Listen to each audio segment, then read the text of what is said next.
Hey everybody, it's the Dynamite Show. Paul Fontaine, Jeff Hawkins here on the Fight Game Media YouTube channel. Couple minutes late. Sorry about that. I went to set up and I got that dreaded your device needs to restart due to technical issues message. So that and then I probably would have been on time anyways, but Tony also had a longer than usual overrun on the show tonight. So oh wow. You know what? We got a super chat here, and we'll talk about this because we wanted to catch up because we didn't do a show last week, anyways. So we will talk about this when we talk about Full Gear. Jeff, do you have a good holiday? Yeah, although sad day today a bit. Rest in peace, Steve the Colonel Cropper from Stax Volt and the Blues Brothers Band, writer of many a hit like Soul Man and Knock on Wood and other things. He was also a friend of mine's stepfather, so it's a double hit, and he's grieving right now. So yeah, wow, but I didn't know that. I didn't know that. I'm surprised I didn't hear about that from our mutual friend David. I think he's probably kind of his. Justin was on this, our mutual friend Justin Payne. Okay. But yeah, that music Facebook you're wearing? What are you listening to? Yeah, no, Justin and I he just generally posts music stuff on his personal Facebook. But no, had a good holiday, had a good relaxation. Tried to get try to get my mom and my brother to watch AEW. And it was just as bad as any other pro wrestling, which is very interesting. Just that people don't like pro wrestling. Like my mom couldn't follow the tournament format. It's like, well, how much if they get counted out? And you're like, all right. I'm trying to explain why they're doing a tournament. And she's just like, eh. And my brother's just kind of like, okay, so they're just wrestling for a secondary title and having a lot of matches to fill time. Yeah. Did have a lot. It's funny. He's like, why is this person in the tournament? It's like to have good matches, you have to explain that to them because it's like they don't understand. I mean, they understand what pro wrestling is, and my mom was like, "Is this the fake stuff or is this UFC?" Like, my wife. That's my wife. She can't tell the difference either. My brother is more hip. My brother just thinks it's all dumb, but he especially. It's weird. The gaudy stuff. He at least is mildly entertained by. It's the stuff that takes itself too seriously as an art form that it's like, really? Oh, so it's basically the person who does the prettiest way to do moves are the most popular wrestlers now, or what? He wouldn't like the Bucks. He might like the Bucks. Okay. Because they're entertaining. In addition to being work rate guys, what he doesn't get is like my mom was afraid Moxley was going to bleed, really, because last time she came in, that and that Tony Storm would make a sex joke, and she was just turned off by that. But 2 for 2 there. Yeah, pretty much. Well, no, from last week, not this week. Didn't those both happen last week too?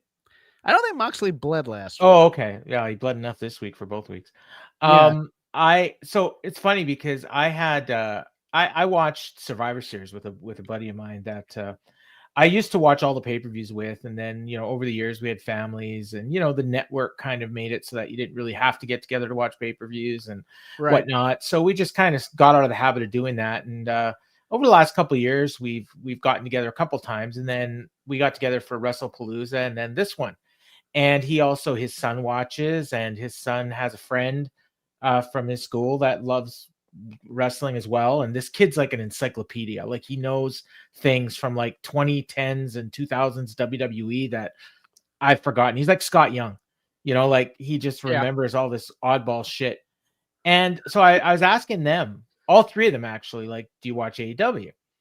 And my friend, who is a couple years younger than me, about your age, I think, he has been in and out on AEW, and he recently decided to give him a chance again and decided to watch Full Gear because he heard Samoa Joe was getting a world title shot and he was interested in that. And so he watches the show. He said he really, really liked PAC versus Darby. He just absolutely loved that match. And then We got to Moxley and Kyle O'Reilly, and the fork came out, and he's like, "That's it, I'm out." And he shut the show off, didn't finish watching it. And he's been getting more active on social media lately. He was like kind of being a bit of a hermit for years, and signs up for Instagram, and he's on Instagram all the time, and he's scrolling through, and this is his words, and he might even be listening because he listens to the show sometimes. So forgive me if I misinterpreted any of this, but he tells me I'm scrolling through Instagram, and it's like, oh, big boobs, big boobs, big boobs. And then it's like, oh, AEW highlights. Okay, cool. So I can kind of follow with what's going on without actually watching the show. And then they started pushing that clip of Kyle O'Reilly and Moxley, and immediately unfollows them. He says, I don't want to see that shit. So I'm done. I'm out of it. I asked the kids, I don't say kids, they're in their, I think, late teens, early 20s. I asked them, like, do you watch AEW? It's like, nah, why not? That's stupid. Like, that's it. They love WWE, and they think Yeah. stupid. And it's funny because when I bring this up to people that watch AEW, they can't fathom it that someone would like WWE and not AEW. It's just like, it's completely foreign to them.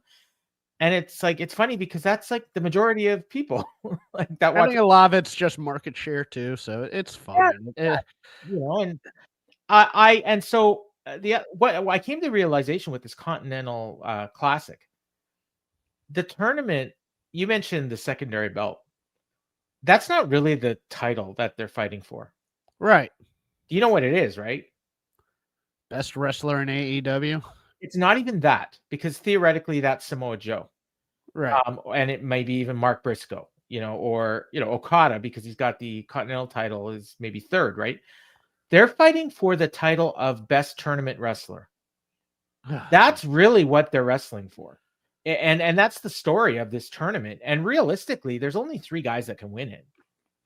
It's got to be one of the Callis family members, in my opinion. And so when you look at it that way, like, it makes sense why the people that are in it. But it also, like, in my mind, like, it kind of takes down, like, I looked at the lineup for this tournament when they first announced it, and I was actually really excited. I'm looking at this list, and it's like, hey, these are all great names. There's gonna be great matches and everything like that. And we're like a week and a half in, we're literally like 25% of the tournaments in, and I'm like, I don't know, like that match today, Fletcher and Kevin Knight, was pretty good, like really good.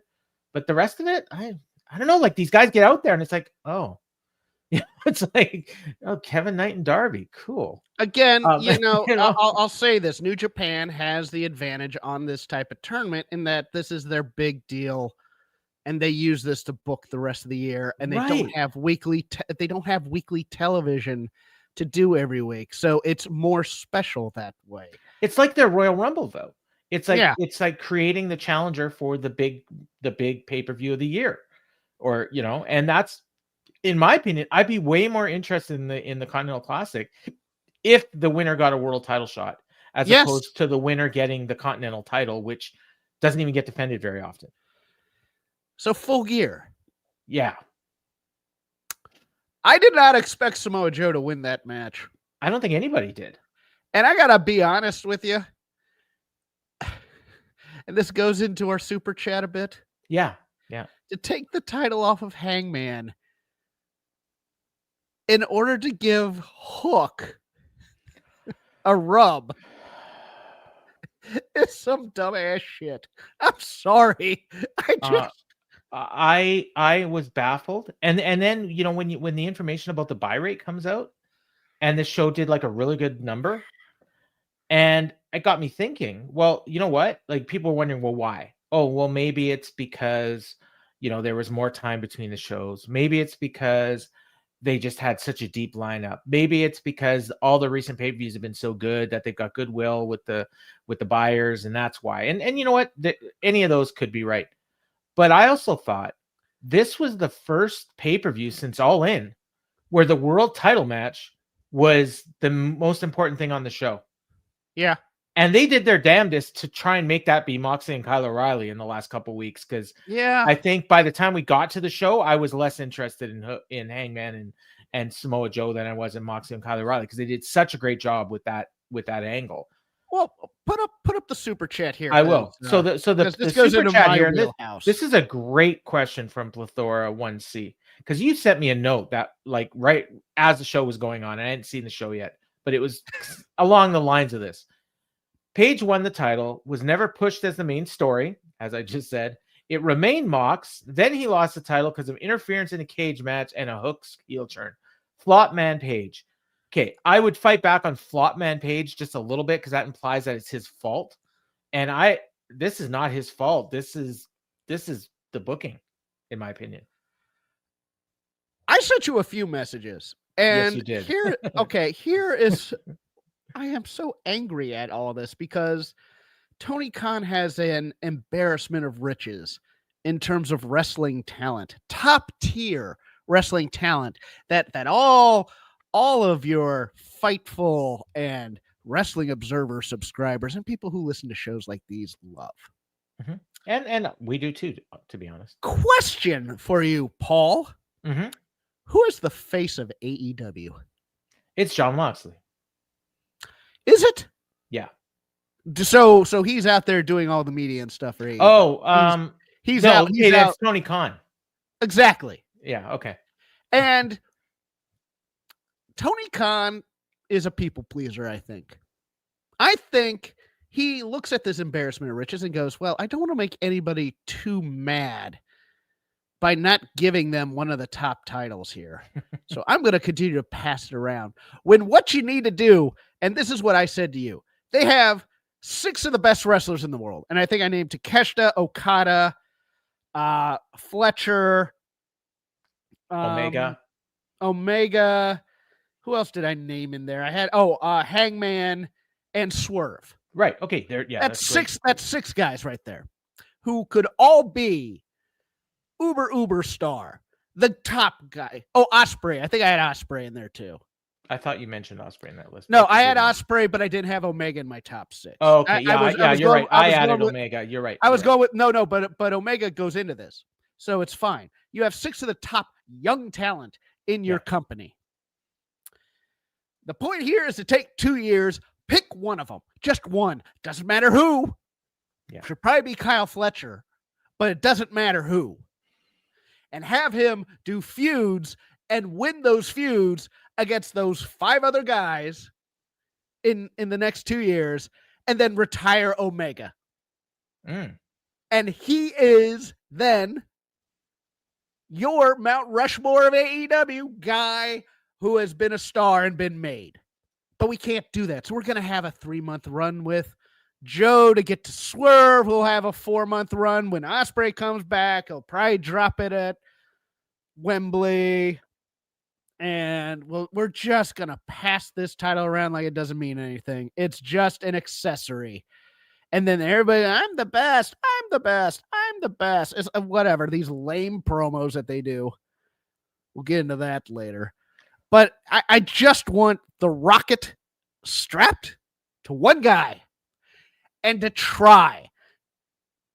And this is why I would say flop man Page. But that was mostly from the first run. And that's on me because I didn't find any of his feuds all that interesting. And this time he got his legs cut out from under him. Yeah. In order to do the Swerve team, to me, is what they're doing here. So that Swerve can then beat Joe eventually. They're trying to pass whatever momentum that they think Hangman had onto Swerve now. And he doesn't have any momentum. Well, no, because they cut he has a little bit. Yeah. I mean, and then the fact is we all know when MJF comes back, well, they're just going to be holding the belt for him. And then we got Ospreay coming back. Oh, well, Ospreay's got to win the title because they're going to be in a stadium in thing next year. So, I mean, in my ideal booking, hot potato. I would have had MJF win the title probably at Final Battle or whatever the last pay-per-view is. I always forget it. World's End. Yeah. I would have had him win the title there and then have Ospreay win the Owen and then win the title at All In if he's able to return by then.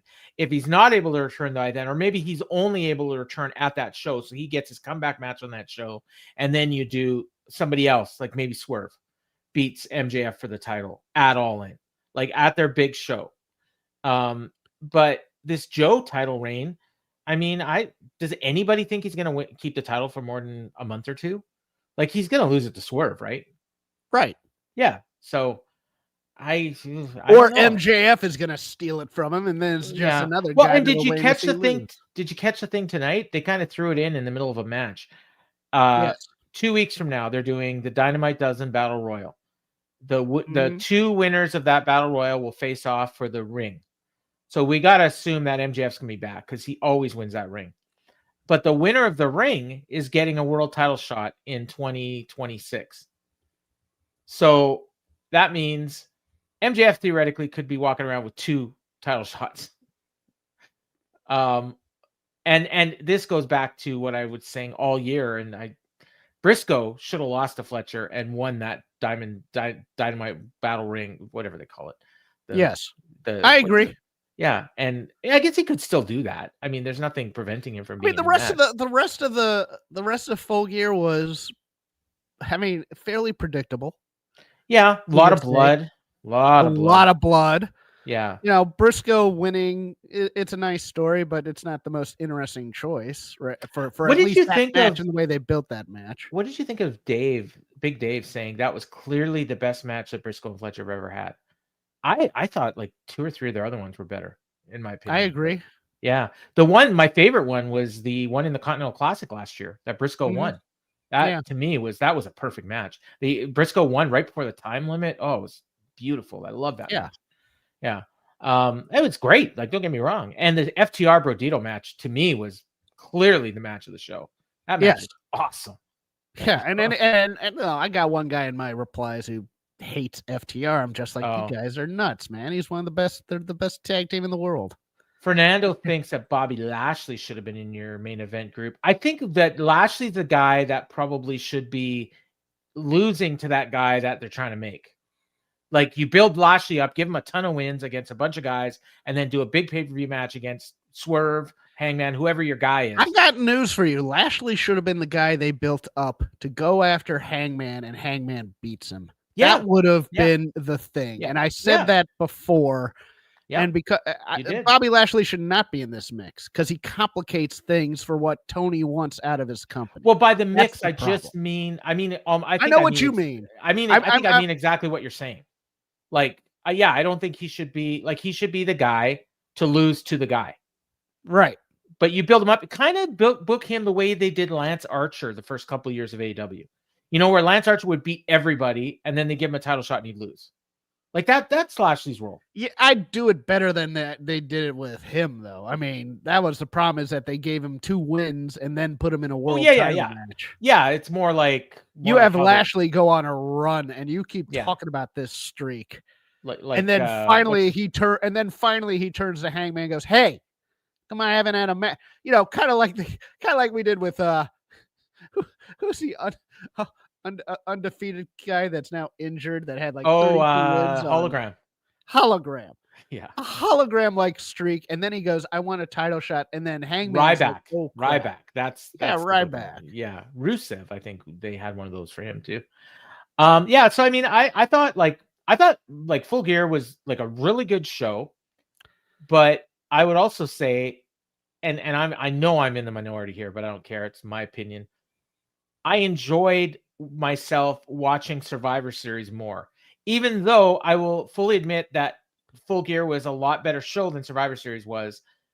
WWE is so much easier to watch, like for a number of reasons. It's easier to watch. It's better paced. And I know people hate, I hate the commercials and I hate the video package and stuff like that. Well, it gives me a chance to go pee and get snacks. Exactly. Yeah. I talk to your friends if you're watching with friends. Like, yes, you can't do that in AEW, or you turn away and you miss something. Like, oh, geez, I missed that key plot point.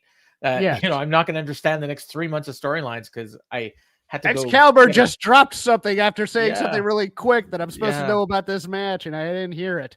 But that was a great question. And then that led us into Dynamite last week, which I assume you watched. Well, you mentioned you tried to watch it with your mom. I found Dynamite last week kind of underwhelming. And I was looking forward to watching a show without having to take notes, without having to recap it. I thought, you know what, I'll probably enjoy the show a lot more. Not, having to. And for me, it was like, I liked tonight better. There were there were some things I didn't There particularly was like more tonight. pro wrestling type things that weren't wrestling in this show than in Tonight? last Oh, week. yeah. Yeah, last week felt like we're putting wrestling on television. Do you think that Darby is legit hurt and that's why they had to do so much non-wrestling stuff? And because he was maybe supposed to wrestle tonight? I'm not going to make that comment because then Well- I'm going to look dumb either way. Well, the only reason I suggest that is because they got Claudio and Mox working twice this week, which you would think that, this. I think Darby's probably dealing with something, and they had to, and they have to stall. But it's not like get him out of the tournament type stuff. So it's just he needed a week off. Yeah, and he's probably integral to whatever the results are. My other theory was that they want to give Claudio and Mox a week off for the holidays, so they're doubling up their matches early so they can have a week off right before. Or at least Mox, yeah, yeah. I thought, and spoiler alert, Claudio won the main event, and to me, I thought that match should have been on the last week, and that should have been the one to eliminate Moxley from the tournament. The fact that he's getting eliminated from the tournament. Well, now I'm thinking he's going to advance, because otherwise you would save this win for Claudio to knock him out of the tournament to further this Death Rider storyline. But now that he lost early, you almost think that maybe he's going to come back and make the playoffs. I think they also cut off too early on this show. I think they were rushed for time. Like at the end, you see too early. They went like 10 minutes over.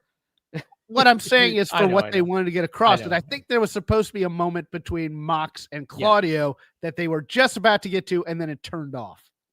Well, they didn't do enough on this show, in my opinion, to build up Moxley and Claudio before it happened.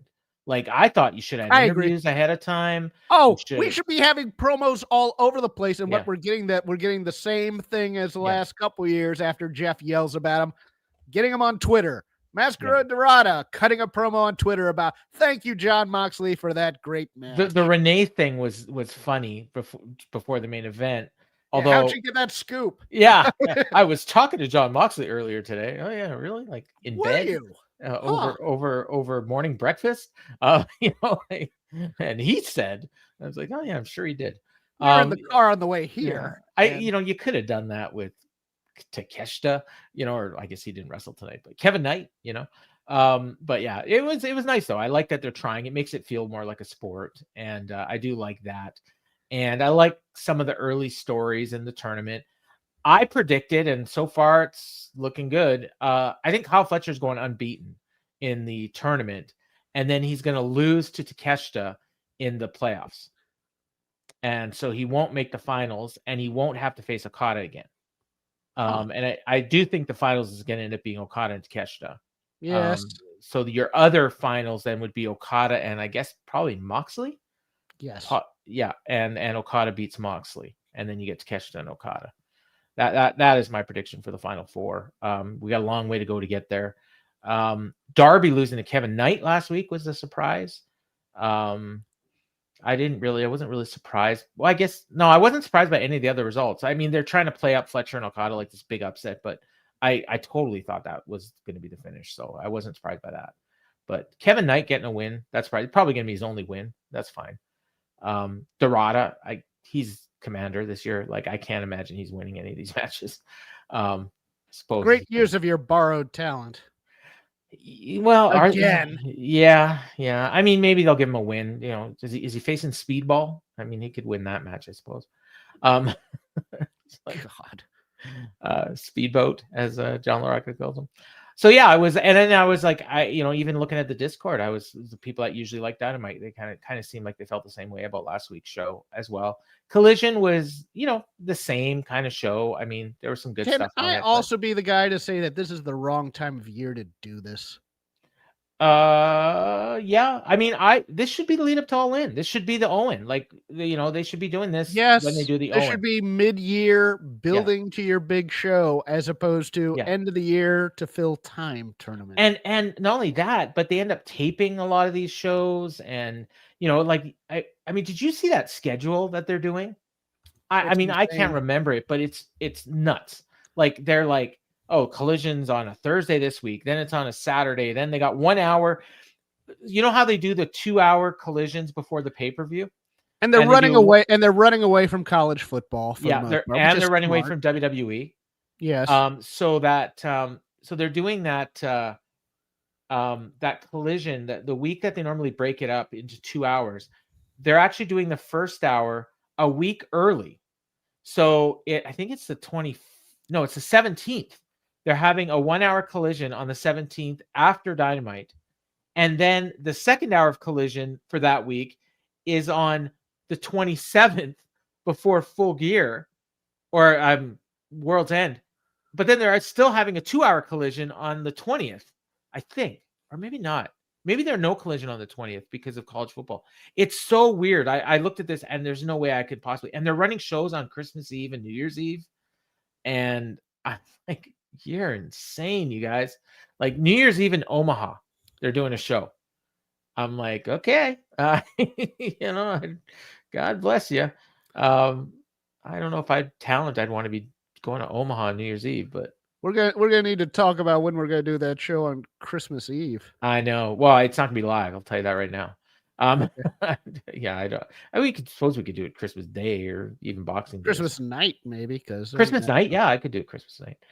We'll talk. But yeah, so it's like it's really bizarre. And then these are going to be like the most important matches in the tournament. Yes. Like right exactly when you're around family and you don't want to be watching professional wrestling. Yeah. Or you turn it on and the first thing you see is Moxley's bloody face. And it's like, great. And everybody goes, turn that crap off and put on some Rudolph. Or God forbid they tune into that holiday. What did they call it? Holiday hardcore death match. Oh my God. We'll get to that. Well, let's get into the show. So I knew we were going to talk a lot at the beginning of the show because we weren't here last week. So I didn't take as detailed notes as I usually do, but I do have. Everybody's going to be disappointed in you then. Oh, well, too bad. Although I did find myself at times taking more notes than I intended to. So we'll see. I am coming with the hot takes tonight. So let's do this. Okay. So we started off the show with Samoa Joe and Eddie Kingston face to face in the ring. And they pointed out they're wrestling next week at Winter is Coming. And it's like, okay, like if you miss like 1 week, like you have no idea what's going on because they did a promo last week where Eddie Kingston kind of vaguely challenged him. And then on Saturday, he did a promo that 95% of it was bleeped. And I didn't realize that they made a world title match. Like I watched the show and I didn't realize that they were doing a world title. Oh, right. I thought it was for World's End. No, it's next week. Winter's Coming. Yes, I know, but that's the thing is all these special weekly shows blend into all their pay-per-views for me. Well, that's another one. They got next week is Winter is Coming. And then you got Winter is Coming Cardiff, which is the collision. Then you got Holiday Bash on the 17th. Yes. And then you got Miracle on 34th Street on the 24th. Right. I think. And then, because they're doing that residency at the Hammerstein again this year. And then they announced Maximum Carnage first. Yes, Maximum Carnage. Yeah, and I'm sure the first show in January is going to have some sort of a name. So, yeah, whatever. New Year's Bash? Maybe, yeah. So, anyways, and they banned everyone from ringside for this interview segment, apparently. So, Joe talked for a while. He basically was making fun of Eddie Kingston, saying he failed to meet his potential, and the same thing's going to happen to him next week. Then Kingston tells Joe that he's gotten soft, and Joe had talked about flying in a jet, and Kingston thinks that's a bad thing for some reason. It's like, no, get paid. And he also didn't like the fact that he's taking advantage of Hook. And essentially, they did this like 6-minute promo segment, and it was more about Hook than either of them. Like that's what I got out of it. Like this whole thing is about Hook. Yes. As I thought about this promo segment, I realized just how lazy both sides of this promo were, and it made me mad because I wanted them to get into it and sink their teeth into it a little and maybe trigger it. And let's start with the one good thing. Samoa Joe said, bet you're wondering why I'm not out here in a suit looking like $1 million. And I went, yes, because you're using my exact vernacular when I refer to you in a suit. Good on you, Joe. And then... What do you think the real reason is? He forgot it? I think they just didn't want him to wear a suit. Okay. to be honest with you, or they didn't tell him. Well, he said it was because of the people in Omaha didn't deserve to see him in a suit. People in Indianapolis, they're Or in Indianapolis. Indianapolis. Doesn't tonight. matter. Yes, It's and the same thing. it's true because they don't deserve that. Sorry, Greg, but it's the same thing. No, he's from Illinois. Never mind. Oh, he's in Indiana. Yes. Is he in Gary? I don't know exactly, and I don't think I know it's like suburban Chicago. Anyways, okay. I know that. He's a Colts fan. That's all. Yeah. I know. That part was cute, and then they just got into your standard Timu Punk. Eddie Kingston has never lived up to his potential. Same with Bryan Danielson. Yeah. And we didn't dig into it. We didn't try and trigger him by saying, you know what, CM Punk was right. Bryan Danielson was right. Whatever. Really getting into it, the standard. And then that's not even the worst part of this tete-a-tete, because I like Eddie Kingston on promos. And I took a little bit of heat by saying, you know what, if Braun Breaker walked into WWE, he'd be the third best promo in AEW right now. People got kind of mad at that one. He proceeds to basically say, I don't want to do a promo. I want to go take a nap. And then he proceeds to phone in one of the two standard AEW promos, which is I want the real Samoa Joe. Yep. God, can we put a moratorium on baby faces looking at heels and going, you're not the real guy. I want the real guy. Be the real guy for me. You're a fraud. You're an absolute fraud. I want the Tokyo Dome Okada, not this guy. I want, Bryan Danielson saying, I want the real Claudio, or I want the real Jon Moxley, or I want the real this. I want the real that. Was everybody an absolute phony in this company? Stop it. Yeah, I knew you were going to hate that. Oh, the wrath. I will think his delivery was great. The delivery on both were great because we could both the command material. the room. Yeah. But boy, there's nothing more on brand than Eddie Kingston going, Tony Khan has some matches out here and I want to go take a nap. So let's get this promo over with. You're not the real Samoa Joe. And the problem is Eddie knows he's losing. So he can't really make any promises. Like, sink your teeth into this and make me believe. That's all Tell me something that I believe that you're going to do. Yes. You're not going to win the title, but maybe you're going to hurt him. I feel about this world title opportunity instead of exposition about how he was a great Ring of Honor champion. I'm going to beat you. I'm going to die trying. It's not like just anything, but when he came out, you remember, because I watched this recently and I loved it when he came out for the Cody Rhodes thing, and he basically puts Arn in his place and puts Cody in his place. Yeah. And he's just free balling out there. That's the Eddie Kingston I want here. I want the dangerous Eddie Kingston. I have a script. I'm going to say it. I need to say it quickly because Tony has some matches, and we just went through. It's Continental Classic season. We're not here for promos. This was phoned in and mid from both parties, and I'm sad about that. Well, at least it's not a pay-per-view they were hyping up. It'll be over next week. Then we went to the Ops without the best part of them, and they're doing a tape promo. And I after watching that first promo, I honestly had no idea what these guys were talking about. But I think what I got out of it was that they're wrestling the Dork Order tonight, and if the Dork Order wins, they get a trios title shot. I think that's what they said, but I'm not even positive.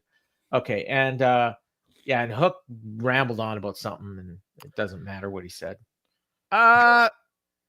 Boy, Hobbs is coming into his own on promos, though. Yeah. Oh, I love Shibata just randomly spouting out Japanese words and no translator. And then Hook going, yeah.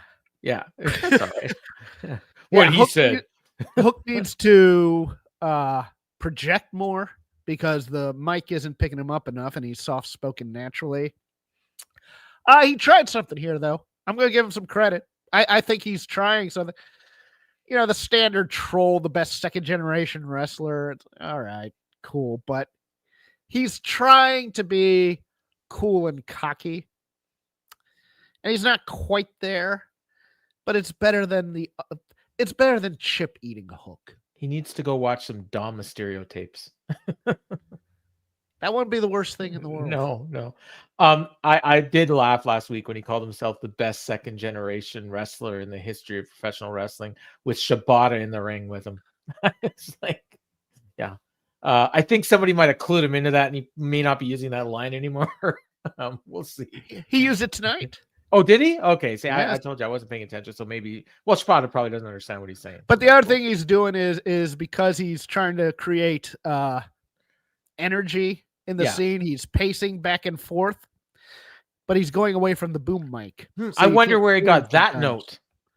Jon Moxley, I'm looking at you. It's Moxley. Yeah. All right. So that led into one of Tony's matches that he had booked for tonight, which was PAC against Kazuchika Okada. And this was a match that, I mean, this is one of those ones that when you looked at the lineup on paper and you're like, oh man, PAC and Okada, that should be cool. And it was fine. I mean, it was pretty good, I guess, but like it was weird. So it was first of all, it was two heels. So the fans were dead for most of it. And they spent the whole match with PAC attempting to hit, like he would do this thing like Braun Breaker, where he's like running the ropes at top speed, and then he was going to try and hit a move. And the first time he did it, the first time he did it, Okada hits him with his drop kick, which was great because he always hits one perfect drop kick. No. The first time he did it, Okada took a powder. Oh, right. Yeah. Okay. So the second time was when he hit the drop kick. The third time he actually hits it, and then Okada just rolled him up and pinned him like immediately. And it's like, well, what was all that for? And PAC had been on a great run up until now, and it's over now.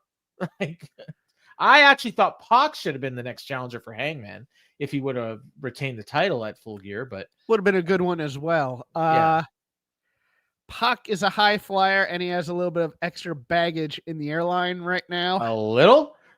Yeah, so getting over that top rope when he did the DDT was a little bit nervous.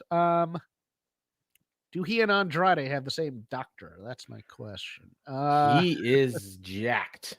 He is a you know what else was jacked tonight was Matt Jackson. Did you notice that? No, I didn't, but I'll take a look. Oh yeah, he's shredded, but not like PAC. No, PAC is like, I don't know. PAC and Swerve are like spotting each other. Well, it's hard to tell with Swerve because he didn't take off his shirt, so I assume he's jacked, but it could just be fat. I've seen photos of him. Oh, have you? Okay, I mean, I don't know if it's fat, but he's definitely gained size. He's gained like 30 pounds. Yes. And he might not be swerving anymore. He reminds me of when Davey Boy Smith came back for that run when they had the Bret Owen cage match at SummerSlam, and then the Bulldog made his return, and he had gained like 50 pounds since the last time we saw him. Like that's what he reminds me of there. Yep. And it was like the first time when he would walk around with jeans and his shirt. Yes. Like it's like, and when he did that run with the hardcore title there too, he was like, because he was the power guy, and then all of a sudden he's like he can't move. He's so big and powerful guy. And PAC's not there yet, but he's definitely heading. But he's turning into a square. Yeah, but it was fun. Like it was a great match, I guess. Like, but I think they could have had better. I'll tell you what they did really well in this match is they hid the height differential between the two of these guys. Yeah, to be honest, I didn't even notice it. So yeah, you're right.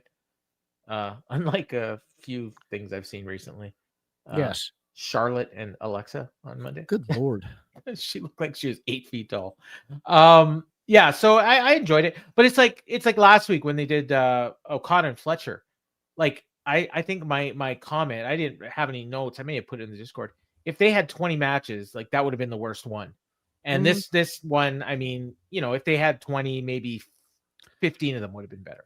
Like this is something that needed. This is also needed the promos because I want to hear what PAC, the heel, wants to do the heel Okada. And I want to hear Callis say, like, okay, you know what? I offered Moxley an alliance. He turned us down, and now we're gonna take it out on your boy PAC or something. Right. Yeah. Then we got a Briscoe promo, and this was another one where I think like Briscoe's awesome and he's got awesome delivery, but I feel like he wasn't feeling this one because he was out there to try and build up a match with Daniel Garcia. And God bless him. He basically, Briscoe can't help himself. He's honest. He says, a year ago, we were having awesome matches. You were the TNT champion. You beat me. I beat you. And gotta be honest, a year later, now you're Moxley's bitch, and I don't really think about you. It was like the Madman meme. It's like, I don't even think about you. And, but somebody make that, please, with Mark Briscoe dressed as John Hamm. Yeah, as Don Draper. But it's like, yeah, Tony made the match, so I guess we're doing it. Cardiff, Wales at Winter's coming. You're going to get an international ass whooping. Yep. And so Mark Briscoe and Danny Garcia, God bless them. So we got and then come back for more promo later. So we got and that was an actual Mark Briscoe promo, that one. Mm-hmm. So we got Mark Briscoe and Ricochet, our new champions, coming to Full Gear, and their challengers are Daniel Garcia and did you see who Ricochet's facing? Dalton Castle. Yes, I saw that. Oh, you know what? I was on the fence about getting that ROH pay-per-view. I saw that match. I'm like, I'm off the fence. I'm not getting that ROH pay-per-view. It's not 8 years ago when Dalton Castle was something that we thought might be a thing. Yeah. No. And God bless him, but Blake Christian in the main event. No, I'm good. I'm good. You know what's funny? Lady B, who I know. Hold on, what half of the swirl is in the main event of? Yeah, I think the other half might be wrestling Nigel, or it's the other Lee. It is. It's for the pure title, I think, or it's it's the other Lee. Oh, it's the other Lee. It's the other Black Lee. There's a lot. There's a lot of Black. That should be their name. They should team together, be Black Lee, but BLACKLY, and just bring in Wes Lee too. They could be a trio. Oh no, that's not his name. He's Xavier Wentz or something. No, what's it? Desmond Xavier. So and then he's gonna wrestle on Collision too, and he basically said it's gonna be a charity case. So I guess it would be like John Silver or something. Like I don't know. But so anyways, so that was that. And we would hear more from Mark Briscoe later. Then we got a Ricochet promo. So as you said, like there's a lot of non-wrestling on the show. And this is where he mentioned he's giving Dalton Castle a charity case. Literally called it that. Way to sell that pay-per-view. Wrestling him at Friday on Final Battle. And I'm going to stay in Columbus an extra night and give another charity case a title shot on Collision. So this is the jobber belt. They're basically telling us. Probably give me Max Caster, honestly. Who knows? Might as well. Like, I don't know. Anything, Dad? No. Okay. No. They have a new catchphrase. I can't remember what it was. Something about the demand in the hand or something. They got a thing they do like this, and I don't know. Hand signals. Yeah, the guys seem to like it. I'm not even into that thing. Then we got the other. It should. Though with one of the members of that of the Gates of Agony beating Ricochet, but that's me. Yeah, I'd be into that. Then we got the conglomeration promo, which Mark Briscoe talked for a while, and he gave his word of the day, which I couldn't even begin to copy down. It was a portmanteau of 3 different words, I think. Yeah, it was like retro contra facial. Something like that. But it's about the Roderick Strong Orange Cassidy match, which is coming in the Continental Classic, and I guess it's gonna be on Saturday. And he says we're not starting off well. Both you guys lost. And Strong says I'm not even in your group. And he cut this promo where he sounded like a robot. It was like straight out of like NXT Evolve. Just I am doing a promo right now and I don't like you and you don't like me, so we're going to wrestle on Saturday. Like that's how he sounded. And then Briscoe says, well, how about we have a conglomeration rule, no chops? And Strong looks at me and says, no, he's not gonna break his back. That was good. No, you missed the great while we have a conglomeration rules match, and then Orange Cassidy goes, yeah, no chops. And Roddy hears that and goes, you're stupid. I'm not part of the conglomeration. Yeah. I hate you. I'm going to break your back. That was the best part of the promo. It was, and I never thought I'd still go, Roddy Strong is still terrible in AEW, and I don't know why, because I love that dude so much in terms of his heel potential, and he still just isn't getting it or isn't connecting or something, and it's frustrating me in some ways. And then Harley Cameron does the old Harpo Marx gookie face. Well, yeah, like yeah. So the whole time, the two most charismatic people in there. Well, I guess Briscoe maybe has them, but they're in the background just hamming it up, like Willow and Harley. And I guess Harley's in the conglomeration. No, I don't know. No, you know what? I think she's still in QTV, because I saw they every once in a while they do those on ROH. She's in everybody's stable. She's still teaming with Stat probably too. Well, but she'll be in the promo and she's like, guys, I think I've outgrown this. And then QT's like, no, you can't leave. And so it's like Hotel California. Yeah, so it's a running gag that she can't get out of the QTV. You can check out at any time you like, but you can never leave. Then we got Darby in the more non-wrestling. We got Darby in the hospital, and apparently he's not cleared for tonight, and we'll see about Saturday. And given that they announced matches for Saturday and he wasn't in them, I don't think the odds are good that he's going to be cleared for Saturday. So, okay, so if we have to replace Darby, who are we replacing him with? Kyle O'Reilly. It's a good choice. Yeah. I was trying to think who's a guy we can beat over and over and over again. Roderick Strong, he's already in it. It's gotta be Blake Christian. Blake Christian's gonna take his place. God, Nigel, he's wrestling on the pay-per-view. Or it's not really a pay-per-view, but whatever it is. One of the Lees. Yeah, he's wrestling Lee Moriarty in a 30-minute Iron Man match. That's not for the pure title, even though the pure title has a 30-minute time limit, and Lee Moriarty is the champion. Hard pass. The hardest of passes. Yeah, I'm so out on that show. Mercedes in Red Velvet, and she even made the point. I already beat her. The only thing she didn't say was the match sucked. It didn't suck though. It was pretty good. Mercedes in Red Velvet? I didn't like that at all. Oh, I thought it was pretty decent. Oh, okay. I just a fantastic finish too. That top rope lung blower.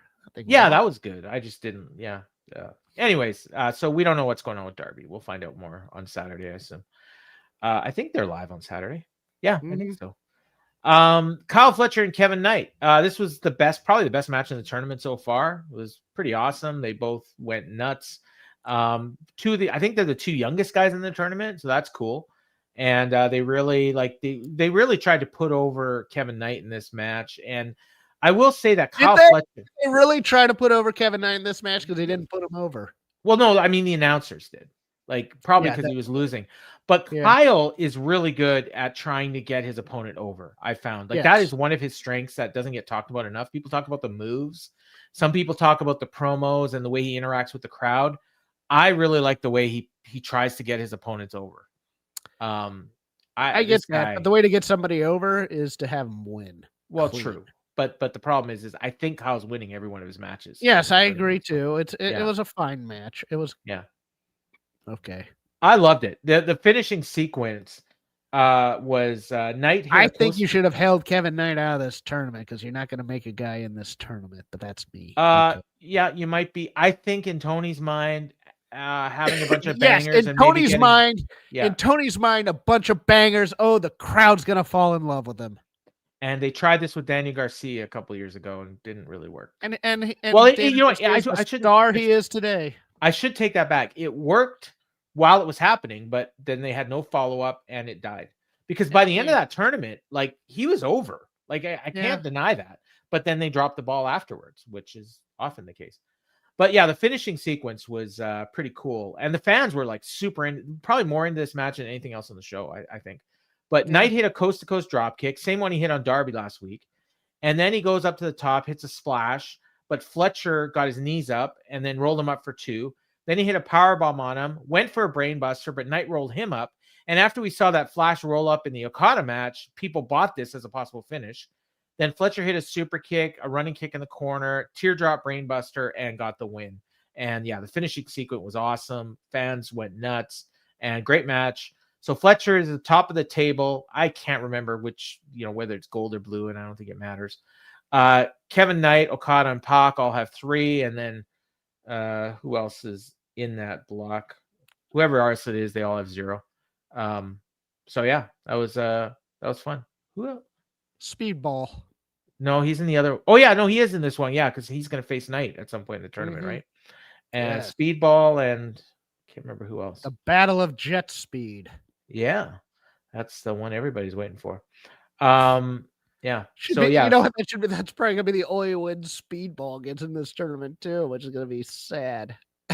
Who did Kyle Fletcher beat last week? It was Okada. It was Okada. Who did? Oh, it's Darby is the other guy in this. Yes, Darby. League. Yeah, and he's got 0 points as well because he lost to Kevin Knight. So there you go. So it was funny. After the match, Don Callis gets in the ring and he's got a mic and he tells us that he's got something to say to the Young Bucks, but you're going to have to wait till after the break. And then he starts talking and they go to break. And I hope to God he was talking. Hope. Yes. Yeah. I need to get Triller for this. I have Triller. I'll have to go look. But because when they came back, he was still talking. So basically he said that he was mad because the Bucks signed with Kenny Omega. Now, I'm not sure if he's insinuating that Kenny Omega signed them to a deal in his stable or if he meant to say sided. I think you missed the most interesting part is that they came back a bit early, I think, and they caught Kyle asking if the 2 bags of money were for him. And I thought that was kind of funny. Oh, I missed that. Okay. Because I fast forward the commercials. I missed that. So yeah, that was cool. I don't think there was actually money in those bags. I'm just insinuating. You think? Yeah. So he says that he's mad at them, but he says, you know what? Most important thing is I still got your money. And I don't think Kenny's going to finance you. So if you want your money, you got to come out and take it. So the Bucks come out and they just mow through the Callis family and they grab their money. And I'm like, oh, that was easy. And then Okada shows up and because he wasn't out there at first, and he gives Matt a Rainmaker. And then the Callis family swarmed, and all of a sudden they're multiplying. Clone is in there. Mark Davis is in there. Fans start chanting for Kenny, but instead I wrote down the Jungle Boys, which I actually think that should be their name. But it was Jungle Boy and Luchasaurus. So they made the save. Then Okada gave the dinosaur a low blow. And it's funny because I wrote that because I didn't want to type Luchasaurus. But he actually called him the dinosaur, Excalibur. So that's cool. Then Perry faced off with Okada, and Okada goes to give him the finger. Perry bit his finger. So that was cool. And then the Callis family swarmed on him. And they're all out there. It's Clone, Mark Davis, Josh Alexander, Kazuchika Okada, Fletcher. So all these Callis family members are there. And Don Callis himself is laying in punches to Matt Jackson. And he hurt his hand, which is great. I hope he shows up with his hand taped up next week. And then he started fish gouging Nick Jackson's eyes. Fish hooking. And then Kenny finally made his save, and he kind of took his time a little bit. He's out there in a Christmas sweater and long shorts. But God bless him, it works because he was the most over guy in the whole show, I think. It's just you remember when he ran out pretending he had been in the shower? Yeah. Make the save? Yeah. This is barely above that, but it's above it at least. Well, I think he probably had the exact same outfit on and then said, oh, I'll just throw that sweater on. Like it was literally a Mookie, give me your Christmas sweater. I'm going out there to make a save. Yeah. So he made the save. He did a good job. And Josh Alexander was sure to grab the money. And Omega hit a Snapdragon on Okada. Crowd was going nuts. And they cleared the ring. And that was that. And the Okada family retreated with the money. And it looks like we're getting a 4-on-4, 5-on-5, I guess, at some point, probably.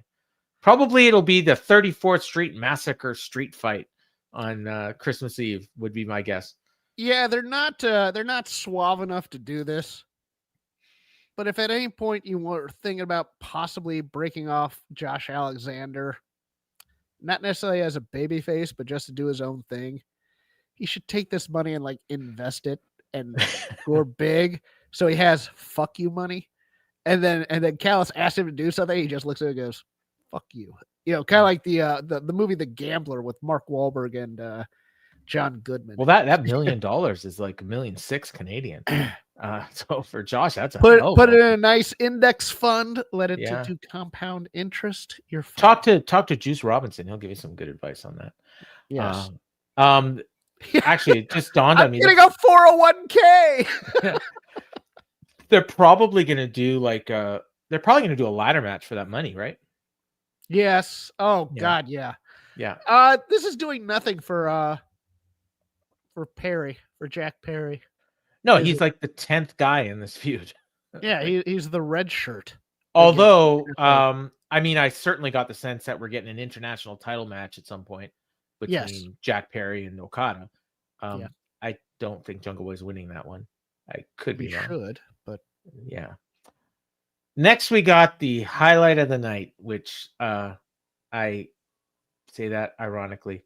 right. Megan Bayne and Marina Shafir versus the Timeless Love Bombs in a hardcore holiday death match, which was also the second round match, which I guess is also the semifinals in the women's tag team title tournament. Why, you ask, is there a stipulation match in a tag team title tournament that's had no stipulation matches? Well, because Tony wanted to do a hardcore holiday death match, which leaned more on the hardcore and the holiday than it did the death match. There was a lot of holiday themed accoutrements. What's the word? Accoutrements? Is that what you're looking for? Yeah. Props. There was a candy cane. I will say that when they announced this tournament on September 24th, I did not think that a second round match would involve a candy cane. Thought maybe the tournament might be done by now, is my point. One of the first things that happened in this match, like literally in the first 30 seconds, I think, Tony Storm got a champagne bottle, broke it over Marina's head, then used the broken bottle to carve Megan Bayne's head up. And I assumed they were both going to come out of it bloody as hell. Marina had a nice little clean cut on her forehead that bled a tiny bit, and Megan didn't bleed at all. And that was interesting. Crowd wasn't really reacting to anything except when Mina would stand up on the rope and go, ah, and the fans would go nuts. Other than that, they get hit with a weapon. They didn't care. And they kind of really got into the thing at the end, but the actual match part of it, no, not so much. There was a lot of botched spots. There was a double suplex that the baby faces were trying to do on Megan, and then Megan reversed it and barely got them over. Almost looked like she fell on her head. Then Marina hit a sling blade on a chair on Marina. Megan broke it up. Megan spiked Mina's head through a table, or speared her, through a table. Then Marina is lying on the ground, waiting for Megan Bayne to slam Tony Storm into her so she could give her the mother's milk. And she's waiting. And while she was waiting, Tony Storm shows up, gives a Storm Zero to Megan Bayne, lands on Marina, and Marina is selling it as if the Empire State Building fell on her. And while she was selling, out comes Santa Claus. And he's got a sack of toys, and he takes out a present, and he tries to give it to Marina, and Marina doesn't like it. And then he took off his beard, and of course it was Luther, and he flipped Marina off, and then he gave the present to Tony, and she takes it out of the box, and it's a shoe, and she hit Marina in the head with it and got the win. And this sucked. That's all I gotta say. I believe in the present was the middle finger, which is gimmick infringement on Okada. If Penelope Ford had been in here, maybe it reaches the pantheon of the hot woman hardcore division that I so desperately Well, this reminded me of that one Tony Storm had a couple months ago. I think with Penelope, maybe. Yeah, I think so. This is slightly disappointing. Although the Timeless Love Bombs going from Spy versus Spy to dressing like Dick Murdoch and Dick Slater in the Hardliners, I kind of popped for that. They're wearing black jumpsuits. Yes. Go Google Hardliners WCW. Everybody. It's almost, it's not apples to apples, but it's apples to I remember the Hardliners. Crab apples. But yeah, this was disappointing. And Megan and Marina were kind of victims of their own success in the blood and guts and had to deal with these two. And I just found it weak sauce. So they would have been better off just doing a regular match, but I think I agree. I think they wanted to do this just so they could have the pop of the Luther return. Because also, if you're doing a hardcore match, at least prepare for it in terms of your gear. And Megan and Marina wore their basic gear. Like, yeah, well, Marina kind of always has that going for her because it's like bare feet and everything. So she's gonna step on some thumbtacks and gonna be in some pain. Megan Bain just always comes out looking like $1 million, and it's just like I don't want her to look like $1 million if it's a hardcore match. I want her, little cut off shirt with some jeans, knee pads over them, and a weight belt. Let's see that. Tekla should have been in this match. Tekla's so good. Oh yeah, we'll get so the finals rock too. Yeah, go ahead. The finals are next week. It'll be the Timeless Love Bombs against the Babes of Wrath, and the at Winter's Coming. Who you got? Babes of Wrath, 100%. Do you? Yeah, they got to win. I don't know. They could go either way for sure. Yeah. But maybe that's my heart, not my head. Like, Tony having the first title is probably the best business move would be but I think they could go either way. So that's probably a good thing. So they got that, they got the world title match. They've got that Swerve and Hangman. Hey, what do you think of, if you want to give Swerve and Hangman a name, what do you think of the name Violence Inc? It's fine. Yeah, I like that. I'm going to call them that next week. If they need another Express or something. Connection. Well, I like Inc. because Swerve with the moguls and incorporated, and then Hangman. I just don't want a combination of like their two gimmicks or something like. No, that's why Violence Inc. is more like just kind of what they're about, as opposed to, like Cowboy Embassy or something. Cowboys, Swerve Cowboys or something. So next we got the Tekla and her Sisters of Sin talking about Chris Statlander, and she says everyone calls you Stat Daddy, but really you're a little baby bitch. I love that line. And Stat challenged her to a match, but then Jamie Hayter was hanging out there too, and she said we have enemies in common, so she challenged. She says I got nothing better to do in Cardiff, so how about you and me have a tag team match with Sky and Julia? So they're going to have a match, and I assume that's going to lead to Tekla versus Statlander, probably at the pay-per-view. And then Hayter says, when we're done, I got to talk to you about that, and points at the title. So she wants a title shot too. I got to give a little bit of credit to Statlander here. She tried. She's trying to infuse some personality into her promos, and it's kind of it's not bad. It's not great, but it's not bad at least. I also like you talk a lot for a woman who hasn't won a title. I was like, that's true. Yeah. Well, I think that hopefully is going to change on the pay-per-view, because man, they could do worse than Belt and Tekla. Don't you think? Belt Tekla or Belt Hater, one of those two. Fernando thought that the hardcore match was better than War Games at Survivor Series. I like the War Games match, so I disagree, but I would assume that most people would agree with Fernando on that one.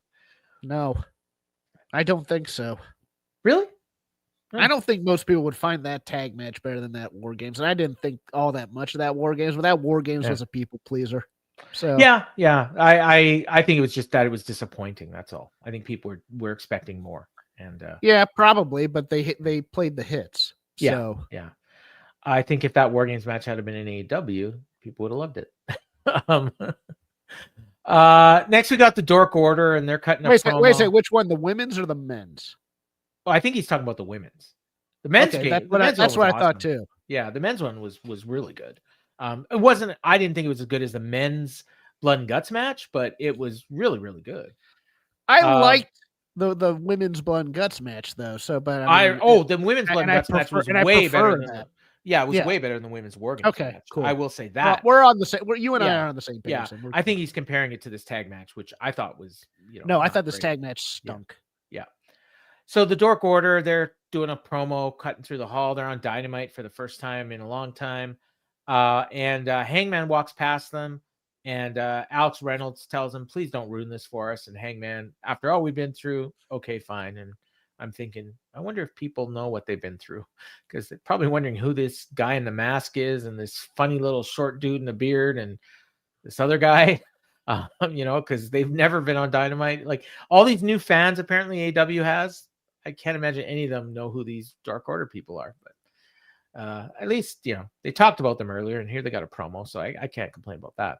All these new fans? Well, apparently, yeah. According to who? Tony Khan. Because they got the TV. Oh yeah, the metrics are closing. Is that they are? Okay. They are, yeah. Sure.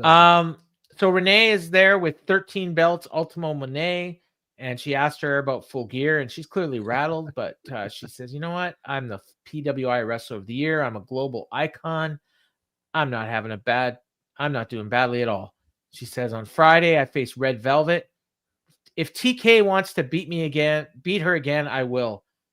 I don't know why she called him TK. I mean, I knew who she was talking about. I guess people would figure it out, but it's kind of a bit of an insider She term. should have said, "If Red Velvet wants me to beat her again, I will." Yeah. Or isn't Make Paul it White personal. supposed to be the matchmaker in ROH? Doesn't matter. To make it personal. And who cares about these authority figure things? Then she made fun of the fact that Red Velvet's never on Dynamite. And she said, "Then you say that I'm never on Ring of Honor. Well, I'll be on Honor Club tomorrow night." And then she says, "There's a price to pay when you talk down on Monet." She almost got that. I believe you would say talk down to Monet. And I find the interesting marketing of putting her on Ring of Honor or on Honor Club interesting, but it's the day before, so maybe they're that's true. They're pushing. They're pushing for buys. I'm fine with that. I let my subscription lapse. What? Yeah. And but then they've had some free episodes. They just put them up on YouTube recently, so I've watched a couple of the episodes. But unless they have technical issues and have to put this pay-per-view up for free, I'm not buying it. I can't be bothered. Understood. There's a TNA show on Friday. I'll watch that. I'm not even joking. Why aren't you watching Arena Mexico? Because it's in Spanish.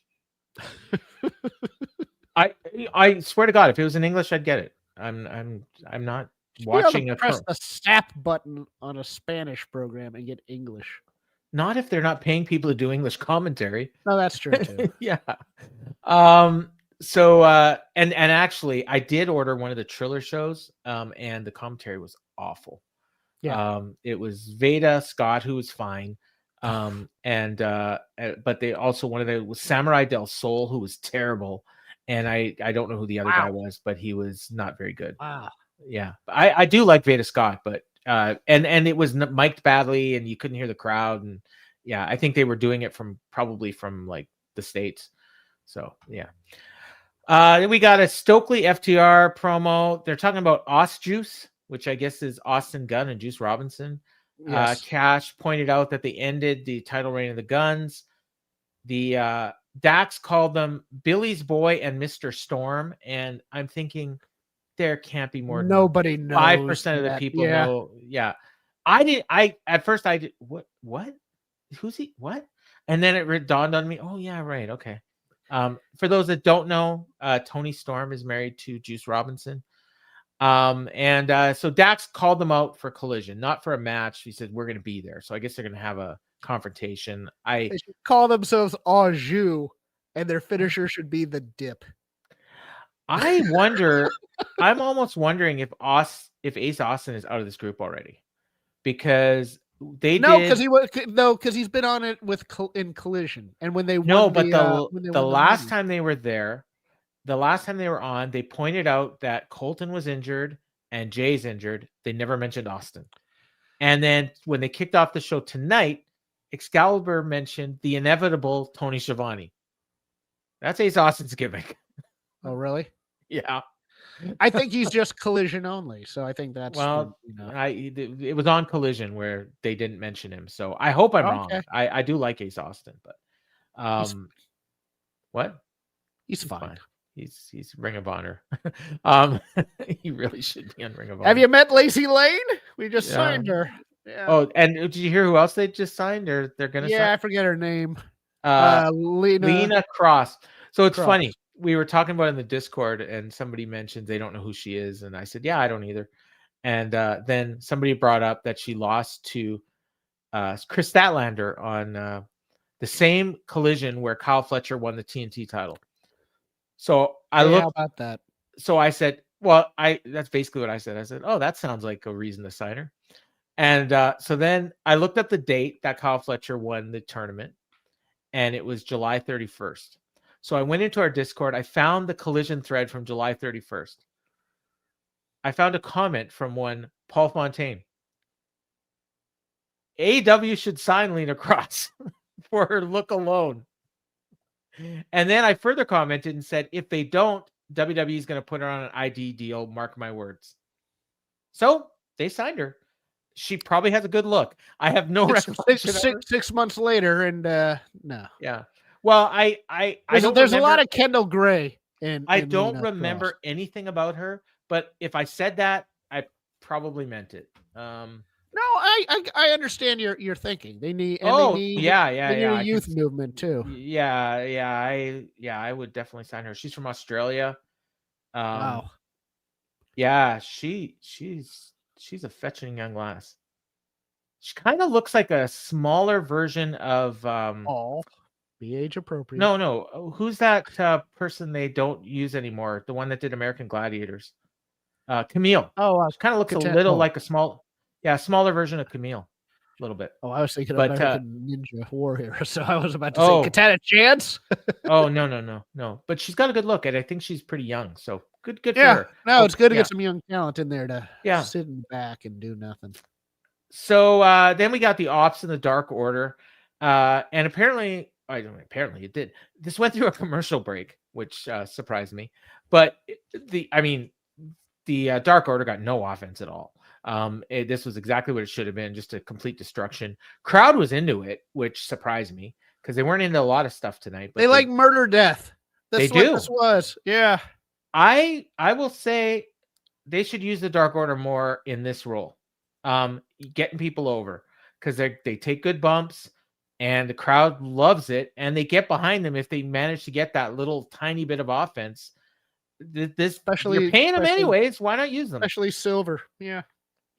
So, I didn't even write down how the finish happened. It doesn't matter. After the match, Hangman kept his word. He waited until after the match. He attacked them. He was doing pretty good on his own, but then Hobbs and Shibata got him from behind. They're beating on him 2-on-1. Hook bailed. So they're beating on Hangman, and they do a wide shot of the ring, which that was mistake number 1. Mistake number 2 is John Silver at ringside, just sitting there watching the beatdown. Doesn't go in to save Hangman.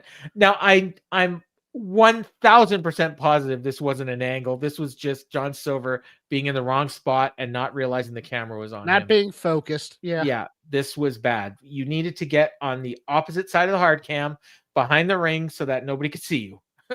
Remember when he was getting a push? Yes. Johnny Hungy. Jim Ross loves saying Johnny Hungy. Yeah. They could have done something with him. I mean, not a lot, but I would have put the TNT title on him. I was just going to say the TNT title. Yeah. So anyways, before all these other belts came into play, but yeah, he ended up making his own comeback, fought them off, and through the whole time, I guess Hook just bailed, and Danielson pointed it out that he wanted no part of Hangman. So clearly that's the direction. Hangman and Hook are going to have a big match, probably on the pay-per-view, which God help us. He's gone from world champion to Hook. Yes, he has. And Swerve gets the world title shot probably on the pay-per-view, I would think. Great. More Renee. And more Callis. Like, good Lord. So he's with Callis, Okada, and Fletcher. And she asked him a question. Callis didn't like the question. He says, "Why are you so negative?" And then Okada blames Takeshita. Oh, this is so good. Yeah. This is all Takeshita's fault. It's all Takeshita's fault that the Young Bucks. Even Callis is like, hold on. And then they point out that he's wrestling on Collision and he's training for his match, and that's why he's not here. And then he shows up immediately. No, that's wrong, Don. I'm here. And then he says, Then she asks him, why are you not putting up both legs of the unified title? And then he goes on this long diatribe Then about Callis decides to cut a promo on Brian Alvarez on AEW television. That's so what he this goes was. off and he explains how the titles came together and how Okada was the international champion, but then he was the Continental champion. Then he beat Kenny Omega. He became the international champion. Then we created the unified title as a symbolic title to represent both titles, and now it's only the Continental champion. And then Renee says, "That's all fine, but you didn't answer my question." and then Don says, "Because I didn't have to. I'm not an idiot." He's like, that's a bad gamble. I'm not a degenerate gambler like Nick Jackson, and I'm not going to put up his title. And it's okay, great. And I will say that Don Callis did a better job explaining why only one title's up for grabs than anyone else has so far. The only thing this needed was the small beat after he goes, Takeshi's off training. And Takeshi, no, I'm right here, Don. Just needed Callis to go, I've been caught in a lie. And just move on.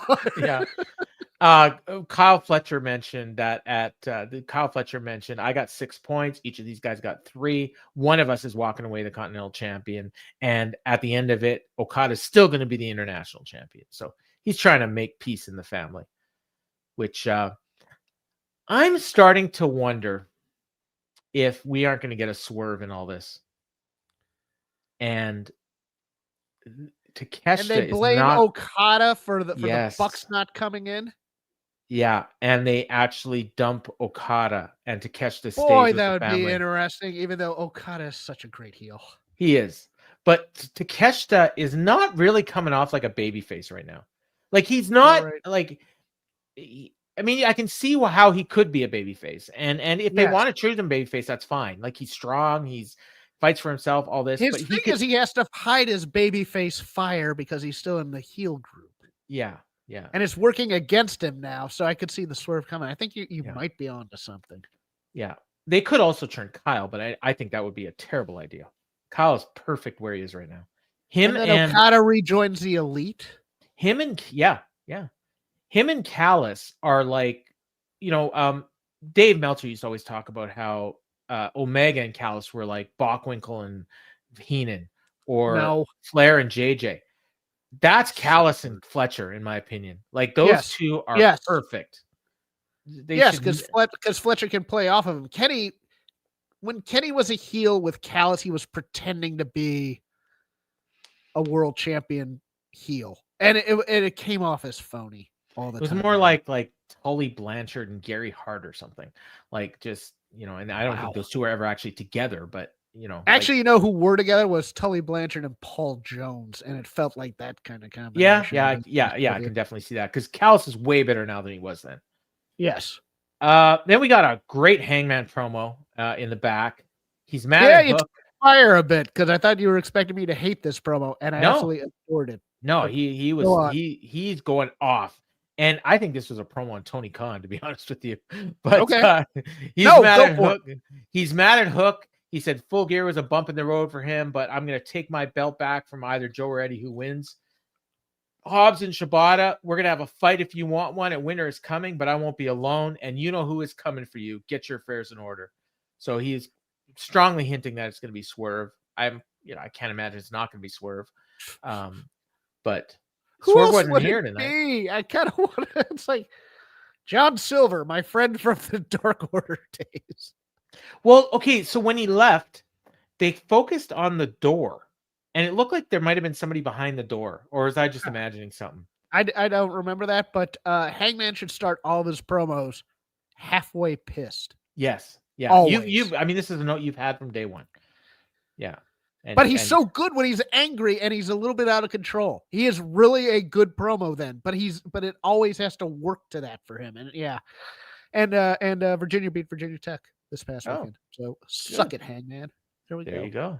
Hangman's an alum of Virginia Tech. So next week we should be getting Violence Inc. against Hobbs and Shibata.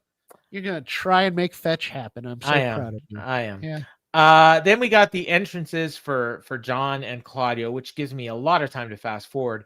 But as I was fast forwarding, I noticed Renee in the crowd. So I was like, oh, we'll back this up.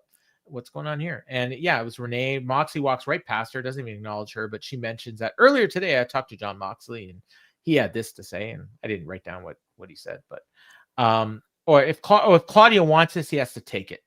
And during Claudio's entrance, they showed highlights of him winning the CMLL title, which seems like kind of a big deal, but that's a choice. Yeah. What? Him winning that title? Claudio being the top of your promotion, yeah. Well, okay. He kind of isn't. Yes. The title that's really at the top of that promotion is the one Mystico has. Got it. You're right. Yeah. But I mean, he is the heavyweight champion and he is headlining shows, and we've seen that he knows the language, so at least that's he good. does. He knows a lot of languages. He's a smart, strong man. Yes. That Claudio. I will say, when Claudio and Jon were wrestling, until Jon Moxley got bloodied, and I honestly have no idea how it even happened.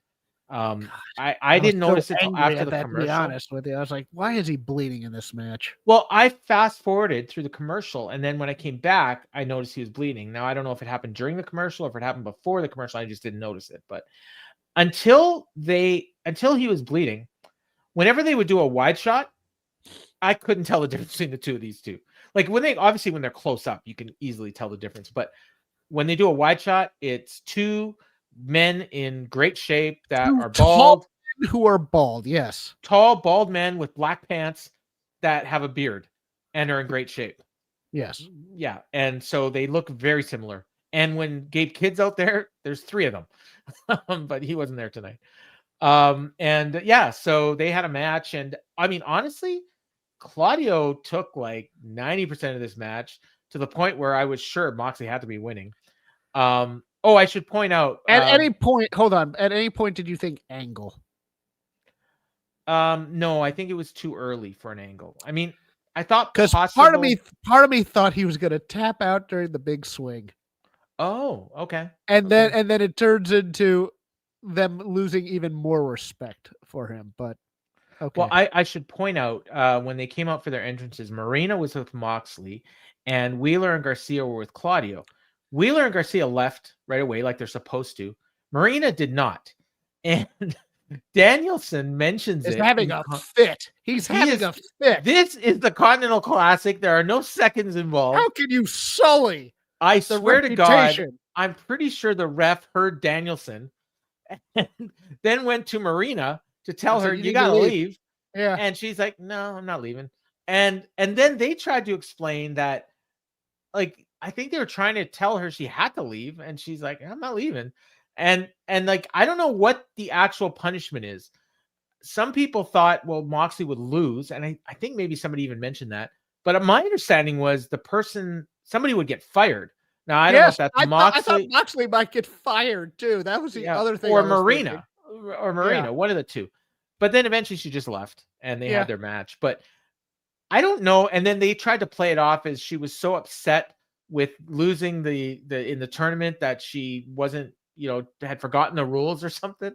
I think she legit didn't know what the rules were. I think she forgot. I think she had forgotten. Yeah. They tried to tell her. She's like, no, I'm in character. Get away from me. Yeah. So anyways, they had this match. And like I said, Moxley was taking like most of the match, and he gets bloodied up, and they, they're wrestling and it's hard hitting, but literally like Claudio's getting the best of him at every turn. And then they pointed out that, like they're running out of time. Justin Roberts does 15 minutes have elapsed, 5 minutes remaining. And as soon as he finished that sentence, Claudio hit Moxley with an uppercut and the match was over. Like literally pinned him. I don't think Claudio's ever gotten a pin off of that. Like this wasn't even the flying one. This was just a regular uppercut. So either Moxley is cooked, is the storyline, or Moxley quit again and didn't kick out. If he's gonna quit, he needs to submit then. Right, but no, he just quit. Like right, he didn't kick out. And then that doesn't comport with what was happening after the match, where everybody's slapping hands and doing like after the match, they're all happy. Like unless they had it felt like there was going to be a moment between Claudio and Mox, and then they went to Wipeout or whatever the hell it was. Well, Marina was consoling Mox and Claudio. Like he wasn't. Neither one of them was upset with the other one. Mox was kind of like, "You got me."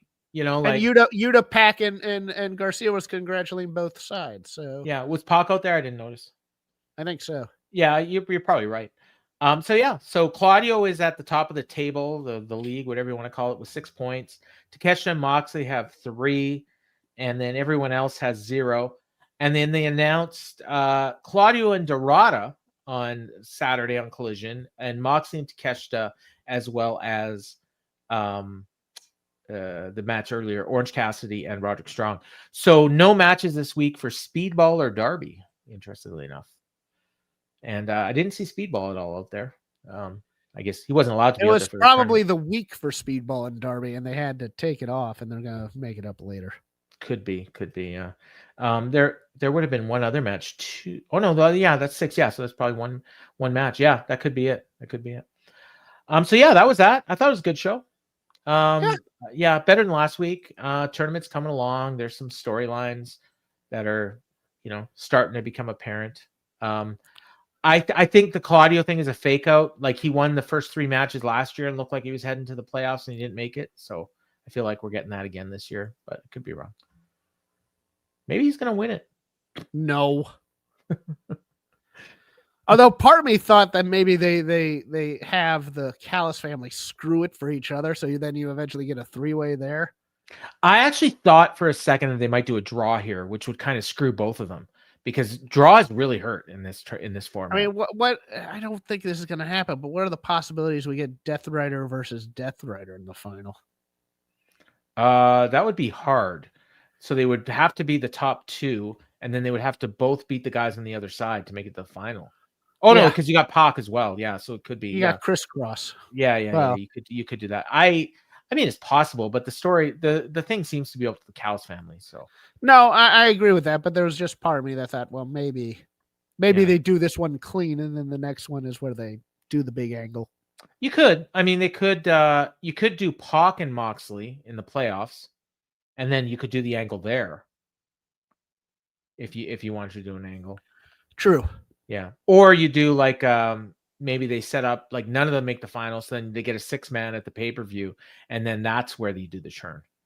They lose. Moxley submits again. Like, so it's maybe the conglomeration again, 6-man, Strong, O'Reilly, and Orange Cassidy against PAC, Moxley, and Claudio. And Kyle O'Reilly submits Moxley again, and then Death Riders are like, no, that's it for you, buddy. I like that. Okay. Yeah. I'm good with that. All right, so that is going to do it for our show. We got a couple more weeks of regular shows, and then we'll do something different on Christmas week.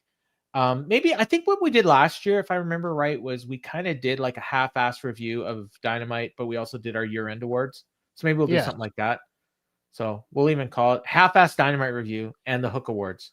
And half-assed awards. Let's see if we get Kevin and James on a pod too. Maybe at least Kevin. I don't know what James is doing these days, but he's in Louisiana. He moved back. Oh, good for him. I know so he's happy. We could possibly. Yeah, why not? I don't know how much he's watching, but I mean that might make for a better. Doesn't matter. Might make for a better podcast. Yeah. Yeah. He'll be voting for like CM Punk. He famously did call it. Remember that one year?